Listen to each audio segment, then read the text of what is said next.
Olá pessoal, hoje nós vamos conversar um pouquinho a respeito daquilo que Jesus quer fazer na sua vida. Ele quer te transformar em uma qualidade de pessoa diferente e superior ao que você imagina.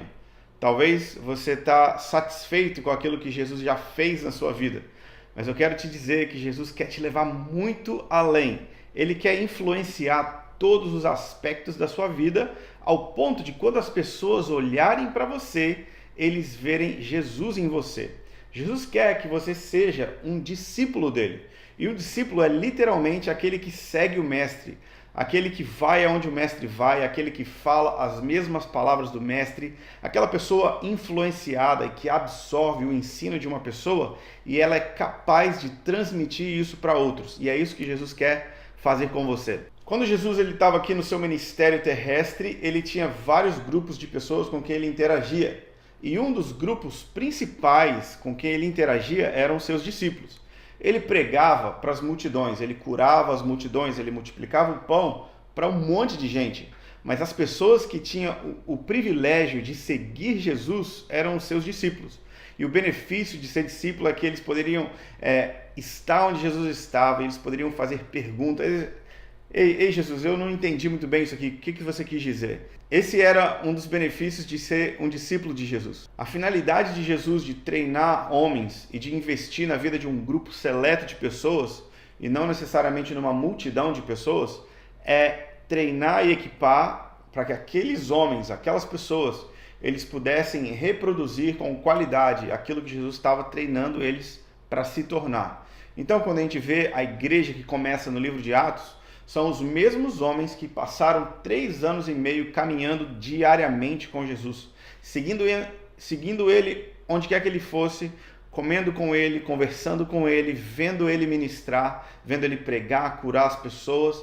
E aí então, quando Jesus passou para eles a autoridade para que eles pudessem fazer, eles então sabiam o que estavam fazendo. Por quê?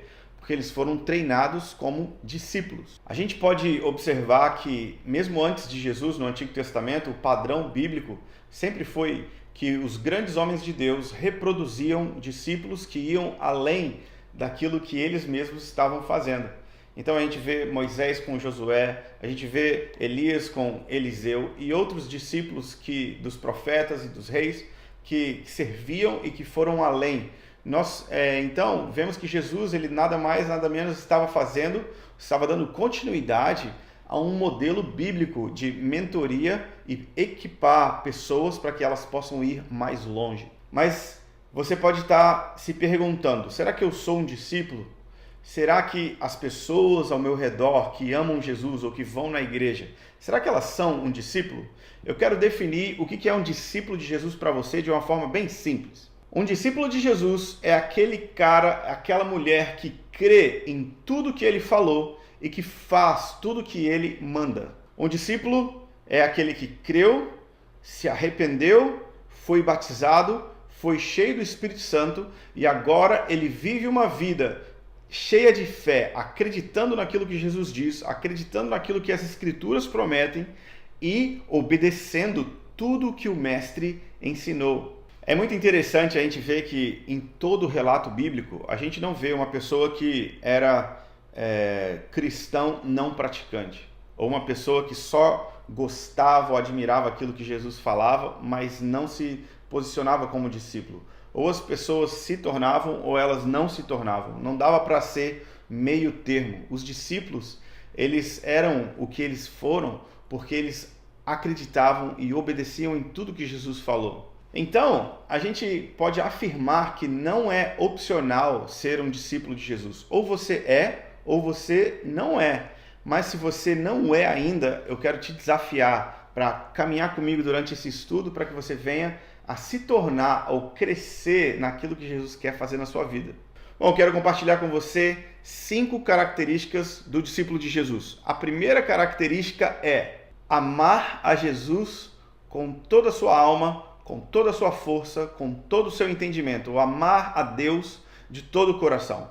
Essa é a primeira marca de um discípulo. A gente vê aqui no relato de Lucas, no capítulo 14, versículo 16, Jesus fala bem assim: se alguém vier a mim e não aborrecer seu pai, a sua mãe, sua mulher, filhos, irmãos, irmãs e até mesmo a sua própria vida, não pode ser o meu discípulo. Então, quem diz que a gente pode viver da mesma forma que a gente vivia antes nos nossos relacionamentos e achar que nós somos discípulos? Apenas Jesus pode definir quem é um discípulo, e ele diz que você precisa amá-lo acima de qualquer outra pessoa, coisa ou circunstância na sua vida. Ele fala aqui a palavra aborrecer, e aborrecer é amar menos, é deixar com que outra coisa tome aquele lugar. E Jesus está se colocando acima de tudo, acima de todos, e ele não aceita o segundo lugar na vida de ninguém. Não é opcional para um discípulo ter outro amor rival na sua vida, qualquer coisa que se compare com Jesus. E isso na prática a gente resolve da seguinte maneira: quando é a vontade de Deus ou a vontade de outra pessoa, ou a sua vontade em relação a Deus ou a sua vontade em relação a outra pessoa, qual que é a sua opção? Você é um discípulo de Jesus se a sua opção é Deus e aquilo que é o seu querer. A segunda característica de um discípulo é renunciar a tudo quanto possui.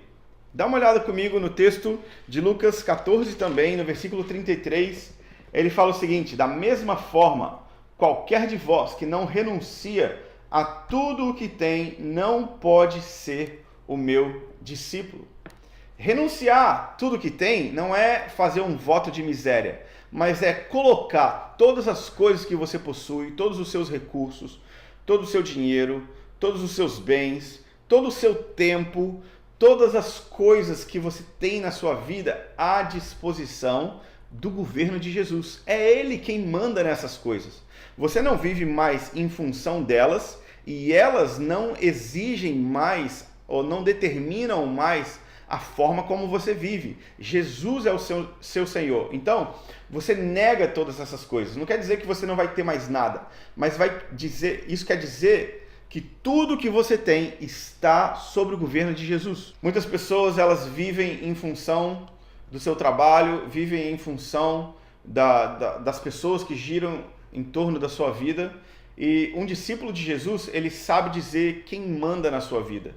E o discípulo não tem como Senhor o seu patrão, mas é Jesus o seu Senhor.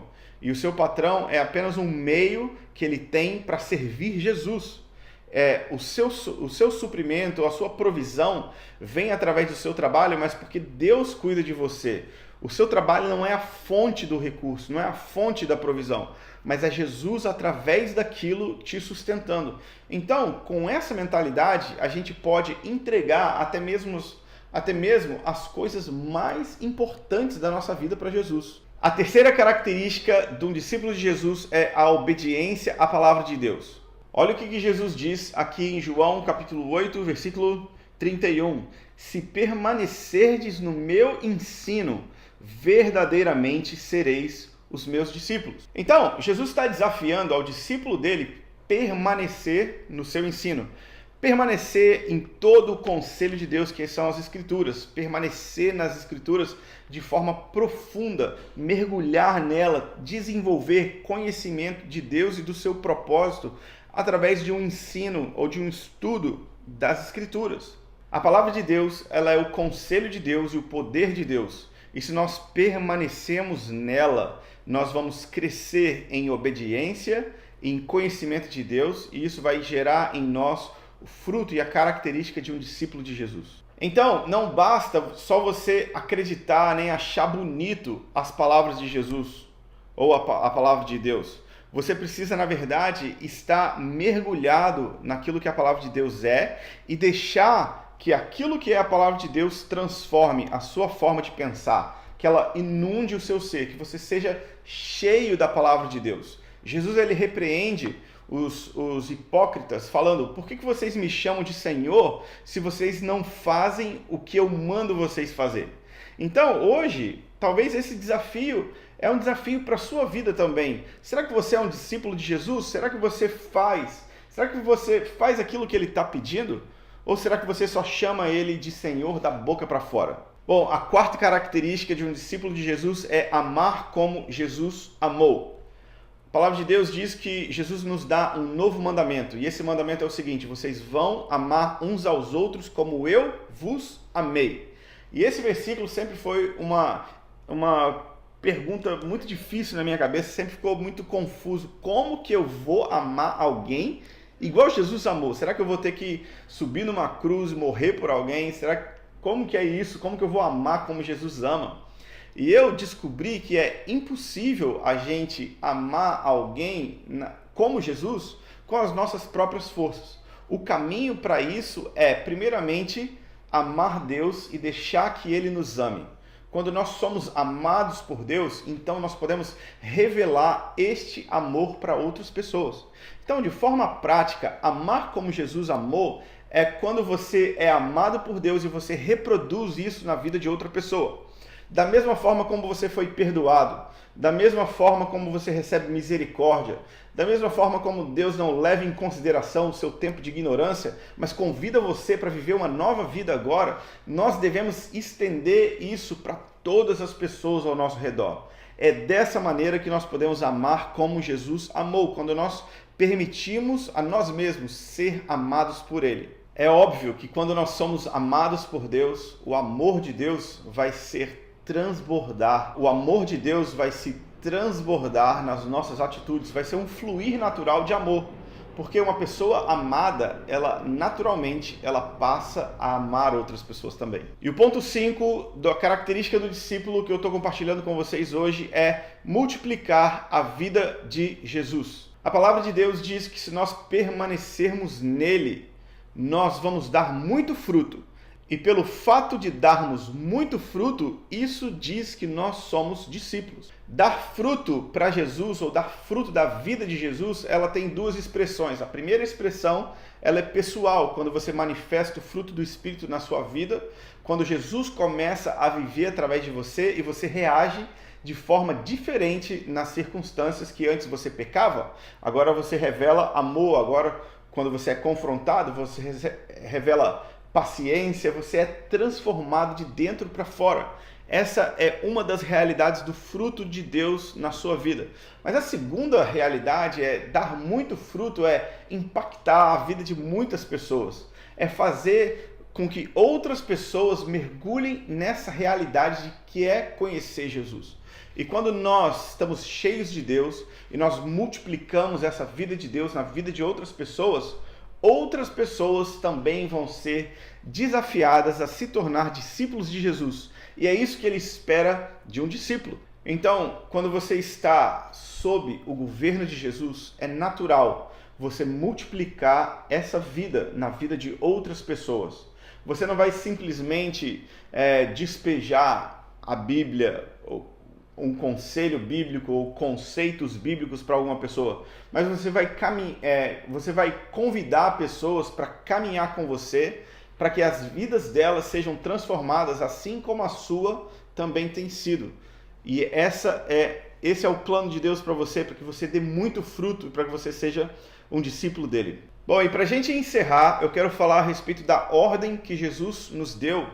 E é aquilo que nós comumente conhecemos como a grande comissão. Jesus, ele morreu, ressuscitou, passou alguns dias se apresentando para os discípulos e dando novas instruções para eles. E no fim desse processo, quando ele ia subir aos céus, ele juntou os seus discípulos e aí então ele falou aquilo que está escrito aqui em Mateus capítulo 28, versículo 19. Portanto, ide e fazei discípulos de todos os povos, batizando-os em nome do Pai, do Filho e do Espírito Santo, ensinando-os a guardar todas as coisas que eu vos tenho mandado. Certamente estou convosco todos os dias até a consumação deste século. Bom, a grande comissão é a ordem de Jesus de ir com ele, fazendo discípulos para ele. Jesus, quando ele é assunto aos céus, quando ele sobe para o céu para sentar agora, onde ele está à direita do Pai, ele deixa uma ordem para os seus primeiros discípulos. E nós, como discípulos de Jesus, nós também recebemos essa mesma ordem. Se você é um discípulo de Jesus, você também está debaixo dessa ordem, ou dessa palavra de Jesus para os seus discípulos, que é o quê? Fazer outros discípulos. Mas como que você vai fazer um discípulo se você ainda não se tornou um? O nosso desafio não é ficar aprisionados na religião e viver como se nós fôssemos uma coisa que Jesus ainda não falou que a gente é. Se a gente ainda não está enquadrado dessas 5 características do discípulo, provavelmente nós ainda não somos discípulos de Jesus. Provavelmente a gente gosta de Jesus, a gente chora quando a gente ouve a palavra, a gente vem para a reunião e canta, a gente pode até dar o nosso dízimo e a gente pode até fazer coisas boas para as outras pessoas. Mas essas 5 características, elas englobam aquilo que define o que é um discípulo de Jesus. E todo discípulo de Jesus, ele precisa cumprir a grande comissão. Ele precisa partir e cumprir a ordem que foi dada por Jesus, de fazer outros discípulos. Então, a ordem natural das coisas é que se você é um discípulo, naturalmente você também vai fazer discípulos. E se você ainda não começou a fazer discípulos, o que você está esperando? Você não precisa mais esperar. Aquilo que Deus já fez na sua vida, você pode multiplicar na vida de outra pessoa agora mesmo. Então, o meu desejo para você é que o Senhor crie nos nossos corações, no seu coração, um desejo de obedecer a Jesus em tudo aquilo que Ele nos mandou fazer, que nós realmente sejamos discípulos de Jesus.